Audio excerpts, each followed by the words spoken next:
শরৎদের বাঁশবাগানের পাশে একটা পুরনো দোতলা বাড়ি ছিল। সবাই যেটাকে বলতো লালুর বাড়ি।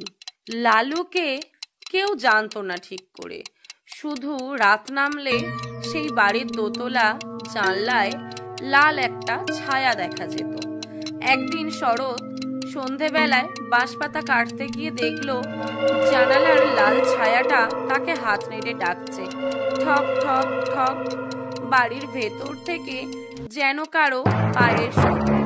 শরৎ ভয় পেয়েও থামলো না। দরজার কাছে যেতেই দরজাটা নিজে থেকেই ক্যাচ করে খুলে গেল। ভেতরে একটাই চেয়ার, আর চেয়ারে বসে আছে একটা লাল রঙের পুতুল। পুতুলটা হঠাৎ ঘাড় ঘুরিয়ে বলল, তুই তো আজ সব দেখে ফেললি, এখন তুইও এখানেই থাকবি।